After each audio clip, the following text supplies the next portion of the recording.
எல்லாருக்கும் வணக்கம். இன்னைக்கு நம்ம எல்லாருக்குமே ரொம்ப சந்தோஷமான ஒரு நாள்.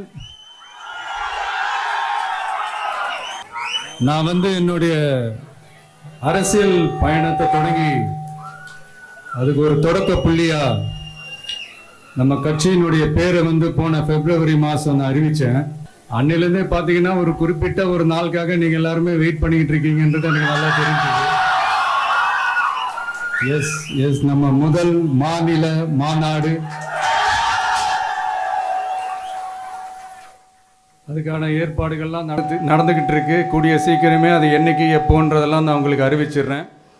பட் அதுக்கு முன்னதாக நீங்கள் எல்லாருமே கொண்டாடி மகிழ்வதற்காக நம்ம தமிழக வெற்றி கழகத்தினுடைய கொடியை இன்னைக்கு நான் அறிமுகப்படுத்தியிருக்கேன். ப்ரோ, அதாவது என் நெஞ்சில் குடியிருக்கும் என்னுடைய தோழர்களாகிய உங்க முன்னாடியும் சரி, என் நெஞ்சில் குடியிருக்கும் தமிழ்நாட்டு மக்கள் அனைவரும் அவங்க முன்னாடியும் சரி, இன்னைக்கு அந்த கொடியை அறிமுகப்படுத்துறதுல எனக்கு ரொம்ப ரொம்ப பெருமையாக நினைக்கிறேன். இது வரைக்கும் நாம் நமக்காக உழைச்சோம். இனி வரப்போகிற இயர்ஸில் நம்மளை ஒரு கட்சி ரீதியாக நம்மளை தயார்படுத்திக்கிட்டு தமிழ்நாட்டுக்காகவும் தமிழ்நாட்டு மக்களின் உயர்வுக்காகவும் நம்ம எல்லாருமா சேர்ந்து உழைப்போம். இந்த புயலுக்கு பின் அமைதி ஆர்ப்பரிப்பு ஆரவாரம்னு நம்மளுடைய கொடிக்கு பின்னாடியும் ஒரு இன்ட்ரெஸ்டிங்கான ஒரு வரலாற்று குறிப்பு ஒன்று இருக்குது. அது என்னென்னு அதை நீங்கள் எல்லாம் ஒரு நாளுக்காக வெயிட் பண்ணிகிட்டு இருக்கீங்கன்னு சொன்னல.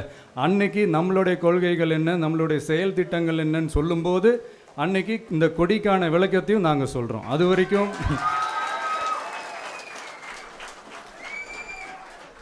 ஒரு சந்தோஷமாக ஒரு கெத்தா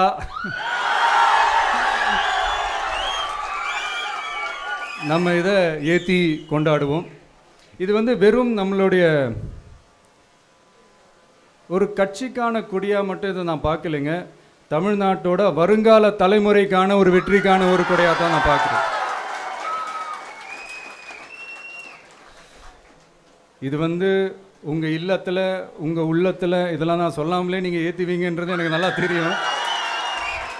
பட் இருந்தாலும் அதுக்கான அந்த முறையான அந்த பெர்மிஷன்லாம் வாங்கிட்டு அந்த ரூல்ஸ் அண்ட் ரெகுலேஷன்ஸ்லாம் ஃபாலோ பண்ணிவிட்டு அனைவரிடமும் தோழமை பாராட்டி நம்ம இதை ஏற்றி கொண்டாடுவோம். சரிங்களா? அது வரைக்கும் கான்ஃபிடென்ட்டாக இருங்க. நல்லதே நடக்கும். வெற்றி நிச்சயம். மீண்டும் சந்திக்கும் வரை நன்றி, வணக்கம்.